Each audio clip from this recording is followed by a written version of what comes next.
Bonjour à tous, une vidéo aujourd'hui pour vous aider à prendre du recul face à la situation et face aux jumeaux quand il n'est pas d'accord avec vous. Yeah, yeah.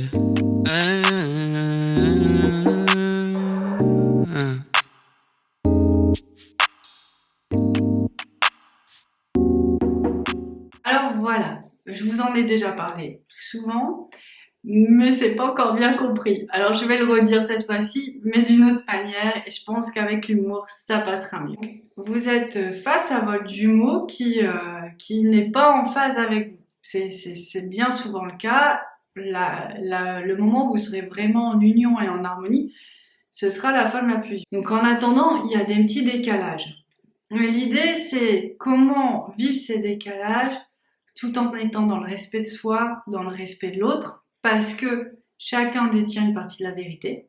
Donc vous, si vous êtes là, c'est que vous avez la conscience du lien, c'est-à-dire que vous avez pu ressentir ou savoir que c'était vraiment votre flamme jumelle, il y a une ouverture d'amour, d'esprit, de lumière qui s'est fait en vous, mais qui n'est pas encore complètement parvenu jusqu'à lui. Ou si c'est parvenu, des fois ils peuvent retourner dans une forme d'amnésie.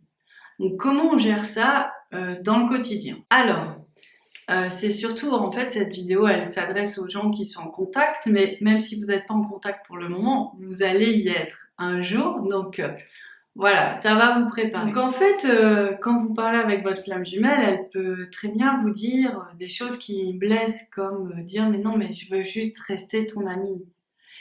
Et là, c'est vrai que si on n'a pas ce réflexe de recul, de lui dire mais attends, je comprends ta vérité, tu ne peux pas changer tes sentiments, mais moi je sais qu'on est dans un processus de flamme jumelle et je sais que c'est donc évolutif et qu'on a de grandes chances pour que dans quelques temps, quelques mois, quelques années, peut-être demain, tu tombes red dingue amoureux de moi. Mais pour l'instant, tu ne le sais pas. Donc du coup, j'ai trouvé cette phrase assez magique. C'est quand votre flamme jumelle vous dit des choses qui pourraient vous blesser et que vous savez qu'il y a une possibilité de transformation, puisque voilà, on est dans un processus qui fait qu'on avance et qu'on change d'avis, et ben vous pouvez dire intérieurement dans votre tête, on verra mon coco. Voilà, parce que là on est face à deux réalités qui se superposent. Alors attention parce que le jumeau, à chaque fois dans ce qu'il nous dit, il nous dit une part de sa vérité. Et c'est toujours intéressant parce que quand il vous dit par exemple je veux qu'on reste amis, bah, c'est intéressant parce que ça veut dire qu'en fait au niveau du lien amoureux c'est coupé, donc il faut aller voir où c'est coupé. Est-ce qu'il y a une grosse blessure parce qu'il vous a perdu dans une vie précédente et du coup bah, l'affecte encore trop et il a fermé cette partie-là de son cœur car c'est trop douloureux. Est-ce qu'il y a un sort en magie qui vous empêche de vous retrouver? Est-ce qu'il y a une emprise sur vous qui donne, qui vous savez qui vous êtes, mais qui au final détériore un peu votre image de l'extérieur ou en tout cas votre énergie? Est-ce que il y a plein de pistes en fait à aller explorer. Donc en attendant d'explorer ces pistes, vous êtes face à c'est l'amour de votre vie qui vous dit mais non, pas tout de suite, pas encore, peut-être jamais. Juste mettez de la distance pour que ça fasse pas trop mal et surtout restez dans votre alignement ou votre ouverture de cœur. C'est vraiment là-dessus que vous allez tester. Donc pour faire passer cette petite acidité, vous dites juste simplement à l'intérieur de vous, on verra mon coco. D'autres exemples? D'autres exemples. Bah, en fait, vous pouvez très bien aussi être en lien avec votre jumeau, puis à un moment, il vous dit que il se sépare parce que justement, c'est insupportable ou il vous aime pas ou il a rencontré quelqu'un d'autre. Donc lui est dans sa vérité du moment, toujours. C'est toujours le même principe. Il est dans sa vérité du moment. Il fait avec ce qu'il ressent. Mais ce qu'il ressent n'est pas du tout la même chose que vous ressentez parce que vous n'êtes pas connecté au même endroit, tout simplement. En sachant qu'il y a un moment, si vous faites tout ce que vous devez faire, si vous avez conscience que vous avez vraiment un grand pouvoir dans cette histoire, et vraiment il y a ma vidéo, je l'adore celle-là, c'est les flammes jumelles, le pouvoir est en vous, et j'ai toujours moi cette même sensation de piloter un vaisseau pour les deux, une voiture, voilà. Et c'est moi qui fais les manœuvres pour qu'on arrive à bon port. Donc faites les manœuvres pour arriver à bon port, Écoutez bien ce qu'on vous dit parce que c'est plein d'indications sur ces blocages.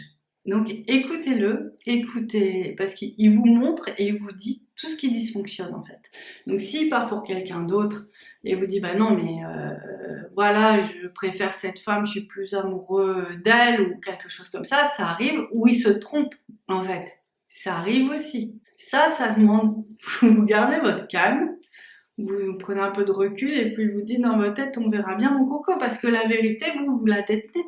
La vérité c'est que vous soyez ensemble en fait dans plus ou moins longtemps, mais ce qui a été décidé quand même c'est d'être ensemble. Donc du coup vous devez vivre cette histoire jusqu'au bout quoi qu'il en soit. Donc du coup vous dites on verra bien mon coco, tout en sachant que vous détenez aussi votre part de vérité qu'il ne peut pas entendre pour l'instant. Si vous lui dites mais si dans 2 ans on est mariés, on a des gamins, il va dire elle est complètement folle celle-là. Et pourtant c'est ce qui risque d'arriver. Mais vous pouvez pas le dire. Alors vous dites on verra mon coco. Et puis voilà. Vous faites passer les choses comme ça. Ça vous permet de prendre un peu de recul. Ça vous permet aussi de mettre un petit peu d'humour et un petit peu de sourire dans des situations délicates. Et puis bien sûr, effectivement, on verra mon coco, ce qui va se passer, il n'y a pas de souci. C'est vous qui pilotez dans cette histoire, c'est vous qui avez toutes les informations pour mener à bien ce grand projet de couple et d'amour et de vie. Donc, si vous avez confiance en vous, si vous gaspillez pas trop vos forces, parce qu'en fait, le problème, c'est ça, c'est de ne pas être complètement épuisé, parce qu'on va vous demander d'aller puiser dans vos réserves. Hein. Je vous ai déjà dit dans une vidéo, mais je crois qu'on peut le redire, c'est que on va demander à chacun de transmuter, de se dépasser, de se surpasser d'au moins 30% de ses capacités par rapport à ce qu'il était avant.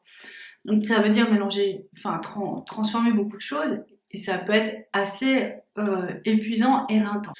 Donc faut pas vous égarer en allant dans des lieux toxiques, en étant trop en contact avec des gens. Bon, c'est un peu un confinement amoureux, la flamme, hein. C'est un chemin qu'on fait tout seul. Et on le voit bien, même si les gens qui le font pas seuls, au bout d'un moment, ils voient bien qu'en fait, ils sont plus en phase avec d'autres, et puis ils souffrent de transformer tout le monde sur leur passage, même des gens qui veulent pas, donc c'est épuisant, c'est long. Donc faites bien attention à vos énergies, prenez soin de vous, n'hésitez pas à vraiment aller au plus profond de vous et être dans l'alignement au divin. Donc ça c'est des choses que j'ai déjà dit, il y a la vidéo mes conseils, je peux dire que ce qui a vraiment fonctionné sur nous, et du coup c'est comme ça que vous allez vraiment aller jusqu'au bout de ce projet. Et je pense que le plus important c'est ça, c'est de s'économiser, de prendre du recul, de savoir que c'est en gestation, c'est comme une grossesse. Au début, ça se voit pas, c'est de plus en plus présent. Et il y a un moment, il y a un accouchement, c'est exactement pareil. Mais on peut pas serrer le bébé tout de suite dans ses bras, quoi. Il y a un moment, voilà, faut que ça grandisse, il faut que ça grossisse. Et c'est pour ça que, tout simplement, faut avoir la patience, l'intelligence, et puis ce détachement. Quand on parle de détachement, c'est ça, c'est de réussir à se dire, bah oui, effectivement, je sais ce que je vois, je sais les rêves, les messages qu'on m'envoie, je sais dans quel processus je suis, mais effectivement, ça met un peu de temps avant de s'incarner. Donc, j'ai raison, au fond de moi, je le sais, j'ai raison. Je vais me donner toutes les forces, tous les moyens pour y arriver. En attendant, on verra bien mon coco. Au revoir, ciao, j'espère que ça vous a fait rire. Au revoir. Yeah. Yeah.